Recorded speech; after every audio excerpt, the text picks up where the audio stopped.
You spoke about losing your temper a bit or showing some emotion today. I must have missed it. No, I was a little grumpy there too, but it was good because most of that first set and that second set I was missing some energy, so it was good to sort of get it out in whichever way, and I sort of used it as a positive, which helped. You ran off 4 games to end the first set and then won another game, 5 games in a row.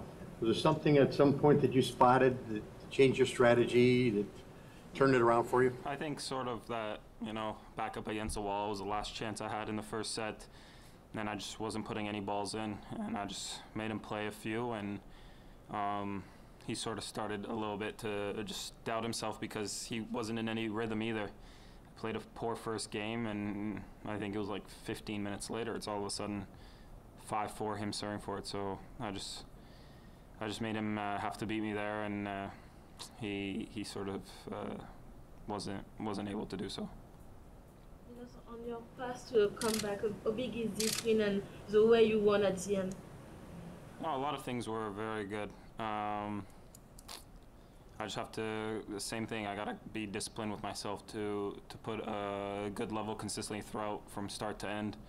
It was a little bit up and down too much, and you know, if I don't get lucky like I did in the end of that first set, it's a very different storyline. So it's important, I'm happy about it, but still got a long ways to go, a lot of things to keep working on and doing better. You think A couple of things. How are you feeling physically? Because you haven't played this many matches in a relatively short period of time in quite a while. Yeah, feel very good actually, but also it's been, what, 3 matches across quite a few days, so it's been quite generous on those terms. And it's true with the walk. Yeah.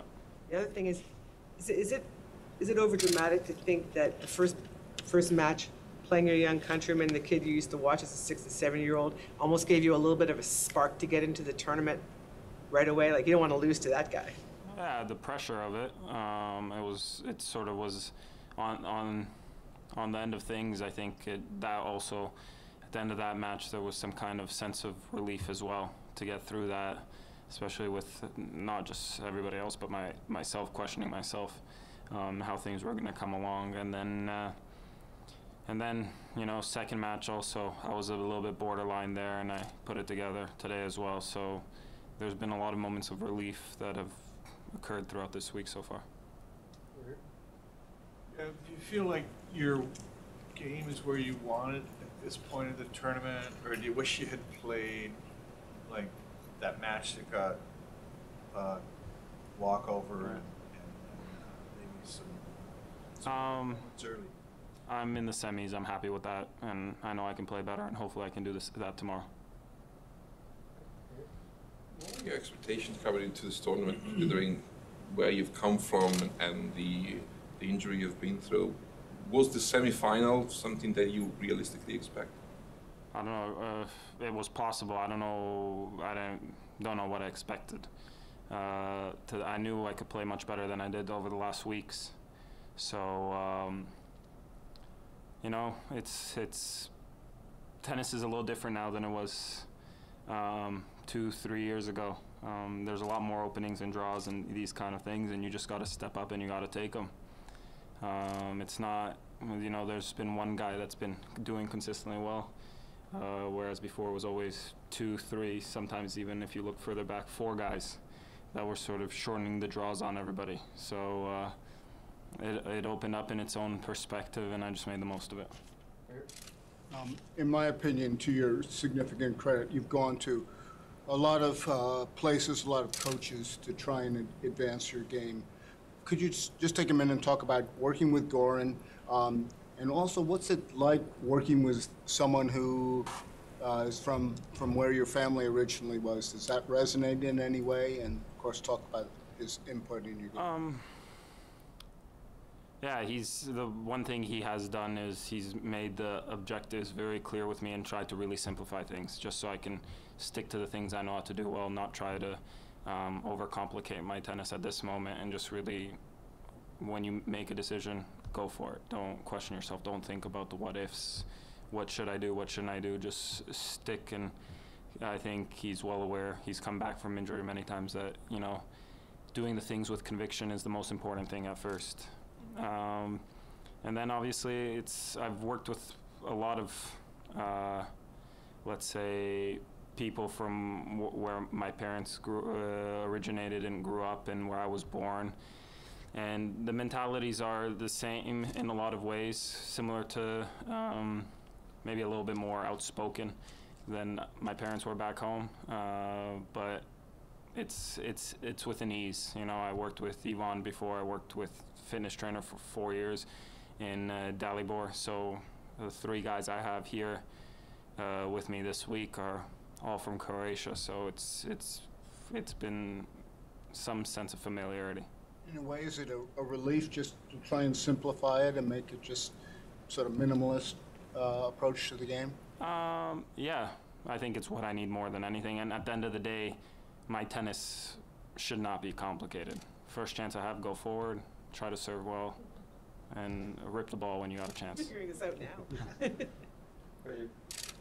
Could you be more specific for some of us who haven't been around all the time about your injuries, when they happen? It's a wrist and a knee? Yeah, well, I think the thing that kept me away were, you know, at the beginning of last year, I had a couple tears in my, let's go down the list now. Right adductor, left glute at the beginning of the year. Then I tore my hamstring in February. After Wimbledon, I had to have wrist surgery through the summer. I tried to play a few events, tried to treat the issue. That wasn't possible. Had surgery just before the US Open. Was hoping to start my off season in the early weeks of October. Early weeks of November. And then in November I had, I hurt my knee. I hurt my meniscus. So I couldn't play for 6 weeks. Started training just before the Australian Open, and I'm here today. So it's been a mess. It's been a catastrophe. Yes, I'm sure you don't know, but with this win, you sent Luca Pouille into the top 10. I'm just wondering if you think he has. So France likes you right now. I'm just wondering if you think he has what it takes to stay there. Yeah, he's very talented. I remember he's had, he's had a very good last. I believe it was a win final, if I'm not mistaken, throughout February. So he's played well, and he made 2 quarterfinals at Grand Slams. He's had chances. He definitely has the ability to stay there. He showed the level. It just, for him, it just comes down to consistency. Last couple of questions. Yeah, if you take out last year when you couldn't play here, this is 3 straight semifinal trips now at this event. Is there something about this that this event specifically that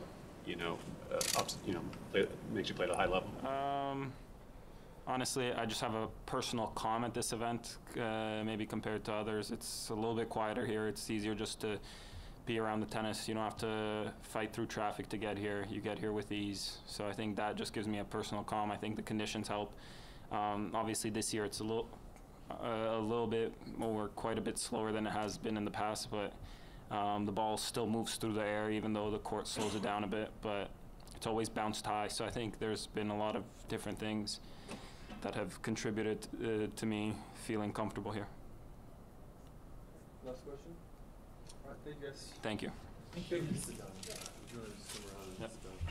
Yeah, all the Croatian guys can understand all the swear words if you get upset.